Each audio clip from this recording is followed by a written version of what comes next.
Chào mừng các bạn đã quay trở lại với kênh của Điện lệnh Mai Chi. Thời gian vừa qua do lượng công việc nhiều nên mình không có thời gian để làm cái video clip để chia sẻ cho các bạn, cũng như là không có thời gian để trả lời được tất cả các câu hỏi và bình luận của các bạn ở trên kênh YouTube. Thì ngày hôm nay mình lại tiếp tục làm video clip để chia sẻ cho các bạn một cái ban bệnh về dòng điều hòa Mitsubishi Electric, một cái bệnh khá là phổ biến, thường xuyên xảy ra đối với dòng máy điều hòa này, nhưng cũng lại rất là khó khăn cho một số anh em thợ, bởi cái hiện tượng và biểu hiện của nó khá là đa dạng. Thì có thể là nó xảy ra cái hiện tượng là gì? Máy điều hòa đang chạy thì lại bị tắt, lúc chạy lúc không, hoặc là cái hiện tượng là gì? Đang chạy bị tắt nhưng mà mình tắt điện đi bật lại không chạy, hoặc là có thể tắt điện đi bật lại lại chạy ngay, hoặc cũng có thể là tắt điện đi được một thời gian bật lại lại chạy. Chính vì cái hiện tượng của nó đa dạng như vậy cho nên là nó sẽ làm cho một số anh em chúng ta khá là khó khăn để xác định được bệnh nó hư hỏng liên quan tới vấn đề gì. Vậy thì ngày hôm nay mình sẽ làm cái video clip để chia sẻ cho các bạn cách làm sao để chúng ta xác định được là nó hỏng cái gì một cách nhanh chóng nhất và cực kỳ đơn giản. Vậy thì sau đây mình sẽ cắm điện và cho máy chạy thử, và anh em chú ý theo dõi xem là hiện tượng gì sẽ xảy ra.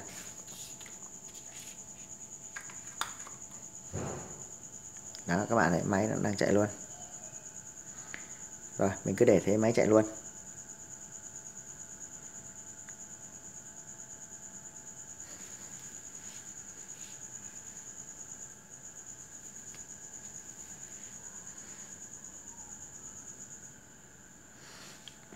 Rồi thì khi máy đang chạy như này thì mình sẽ tranh thủ đo nhanh cái nguồn cấp cho các bạn cùng xem.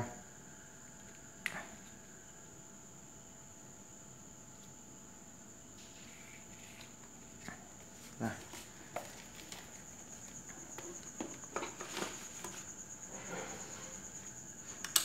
Đầu tiên mình sẽ đo nguồn cấp 12V. Nguồn cấp 12V thì các bạn đo ngay chỗ tụ lọc nguồn đầu ra của diode này.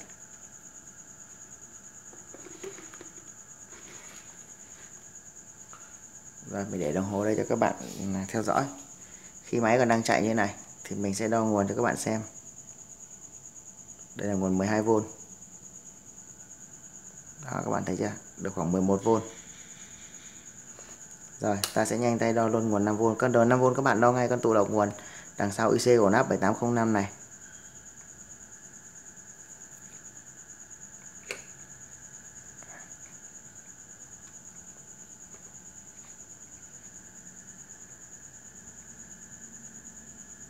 Đấy các bạn thấy chưa? Nguồn 5V là có đủ. Đấy. Như vậy là khi mạch chạy thì các bạn để ý là gì? Nguồn 12V là được 11V, còn nguồn 5V là có đủ. Rồi chúng ta sẽ chờ theo dõi một lát nữa xem là cái hiện tượng xảy ra của nó là như thế nào.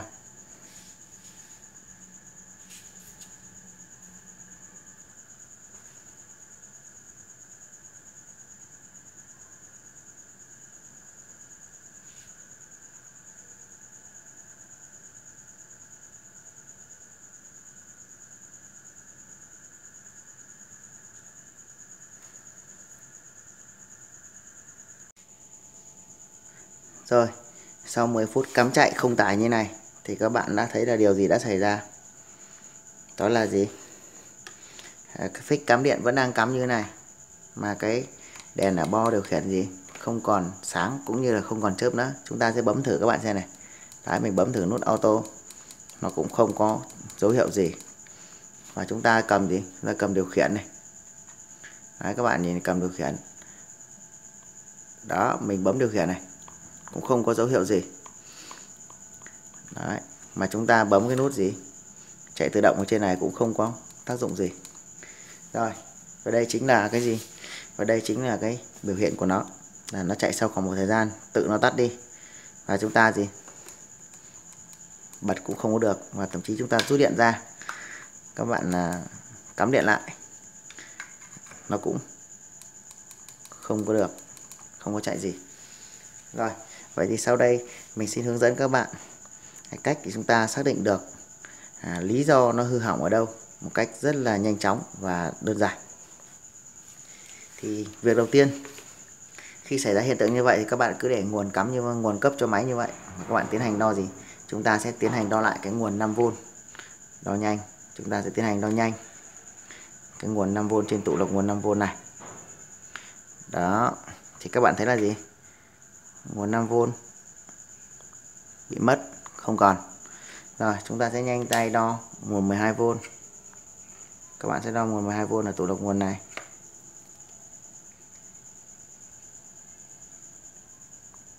Rồi, thì các bạn thấy là gì? Cả nguồn 5V và nguồn 12V đều bị mất.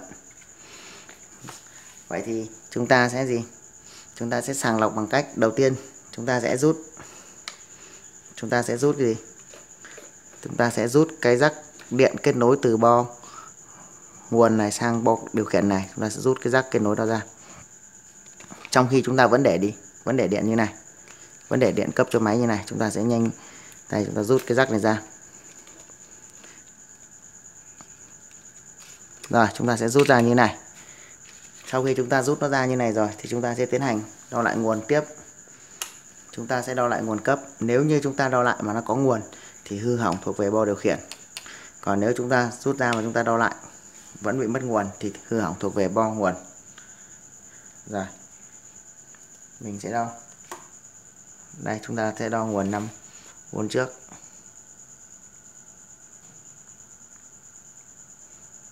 Các bạn thấy là gì? Chúng ta đã rút cái bo khiển ra rồi mà cái nguồn 5V vẫn không có. Chúng ta kiểm tra nguồn 12V xem sao. Rồi, nguồn 12V cũng không có gì luôn. Rồi, sau khi rút bo khiển ra mà nguồn 5V 12V vẫn bị mất. Vậy thì chúng ta sẽ đo tiếp một bước nữa. Chúng ta sẽ đo cái nguồn 300V trên tụ lọc nguồn chính. Chúng ta sẽ đo đoạn điện áp 300V trên tụ lọc nguồn chính ở đây.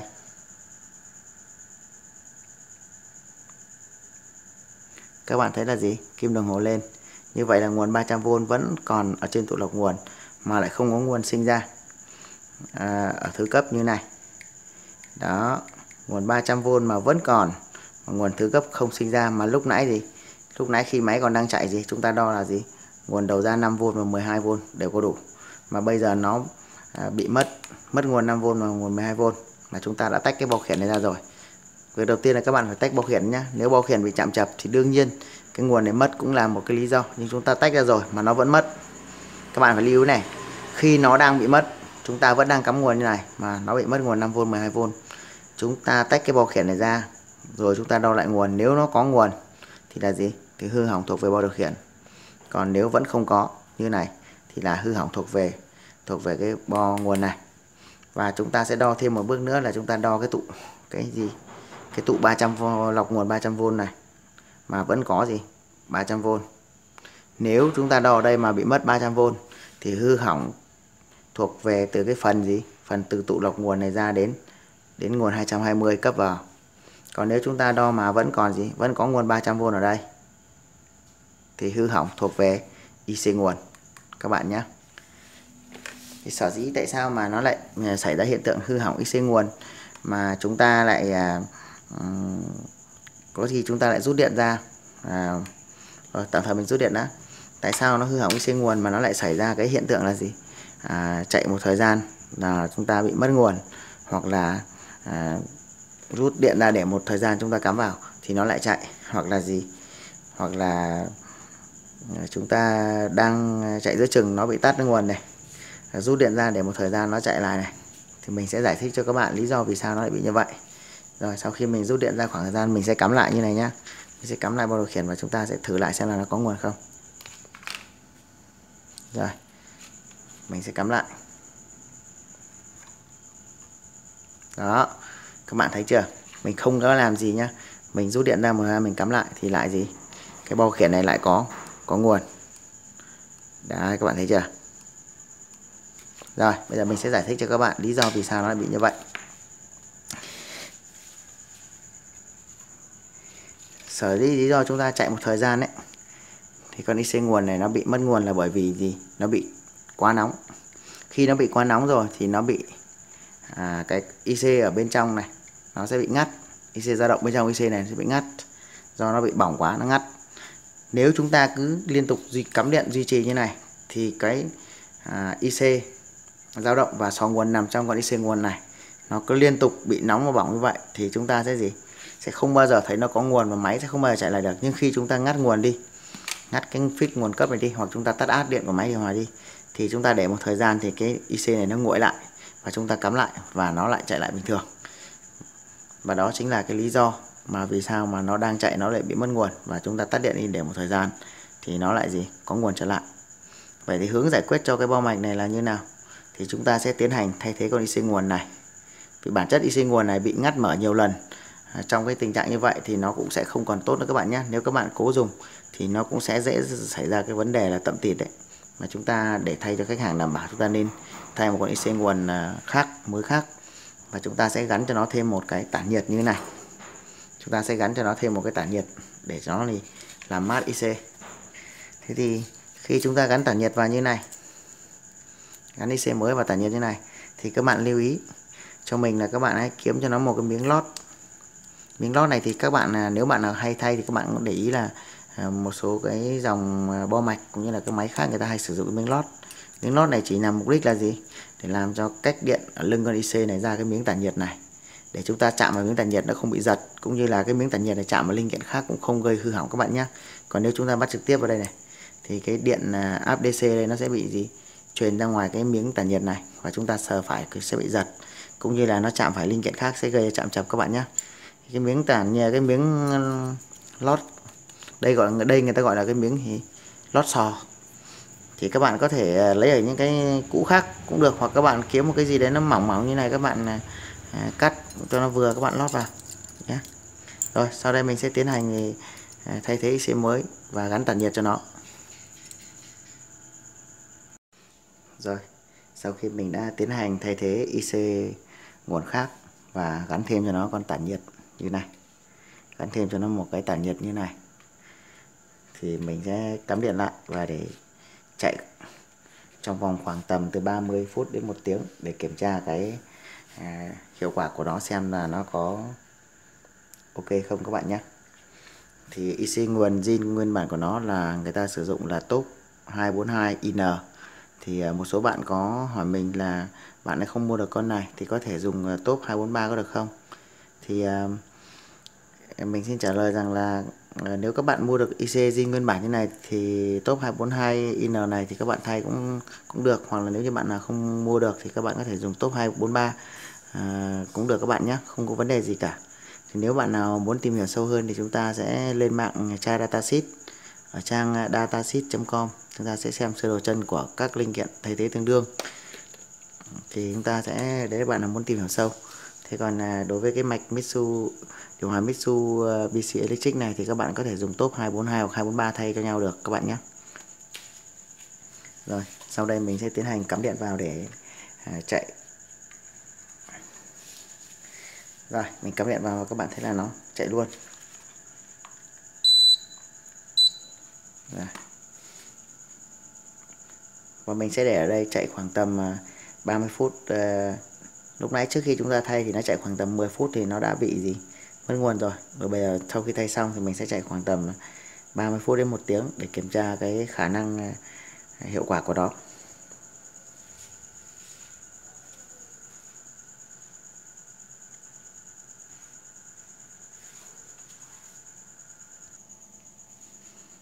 Rồi, sau khi mình cắm chạy ở đây không tải như này được khoảng tầm gần 1 tiếng đồng hồ rồi thì các bạn thấy là gì? Mạch điện vẫn đang hoạt động bình thường, chỉ có điều là nó đang chớp lỗi do mình không cắm quạt và thôi. Và các bạn thấy là mạch điện vẫn hoạt động ok và chúng ta vẫn điều khiển bình thường.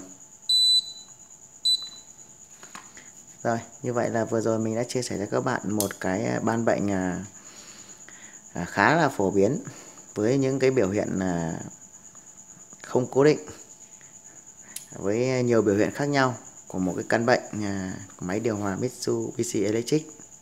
Và đây là những cái ban bệnh thực tế mà mình đã đi sửa chữa rất là nhiều năm cũng như là nhiều cái máy như vậy rồi, và mình chia sẻ cho tất cả các bạn và anh em đồng nghiệp cùng tham khảo thêm. Hy vọng là có thể giúp được các bạn, anh em mới vào nghề cũng như là các anh em mà còn chưa nắm vững, thì chúng ta tham khảo thêm để có thể là để khi mà chúng ta đi sửa chữa gặp phải thì anh em có thể là tham khảo thêm để giúp sửa chữa được cái máy móc của khách hàng một cách nhanh chóng và thuận lợi nhất. Thì nhân tiện đây mình cũng xin chia sẻ với tất cả các anh em rằng là mình thì là không phải là thầy giáo, cũng chẳng phải là trung tâm dạy nghề gì cả. Mình cũng chỉ là một anh thợ điện lạnh giống như tất cả các bạn đang ngồi ở đây thôi. Thì mình có cái đam mê sửa chữa máy móc, có sở trường về sửa chữa mạch điện. Tuy nhiên là phần cơ thì mình cũng sửa chữa cũng ngang như vậy thôi, mình cũng không giỏi gì cả, nhưng mà mình cũng sửa phần cơ thì nó cũng tương đối là ngang với mạch điện. Tuy nhiên là cái phần cơ thì mình cũng ít làm video clip để chia sẻ cho các bạn tham khảo. Mình làm video clip với mục đích là để chia sẻ cho tất cả các bạn mới vào nghề cũng như là các anh em đồng nghiệp. Anh em nào mà còn chưa nắm vững được cũng như là còn non yếu thì chúng ta tham khảo thêm, chứ không có mục đích gì cả.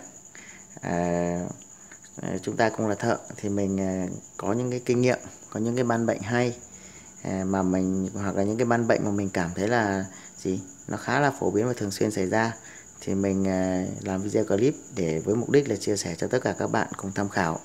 Nếu bạn nào mà biết rồi thì chúng ta có thể bỏ qua, còn những bạn nào mà chưa nắm được hoặc là mới vào nghề thì chúng ta tham khảo thêm, để hy vọng là giúp ích cho các bạn ngày càng hoàn thiện mình hơn, trang bị cho mình thêm những kiến thức mình còn chưa nắm được.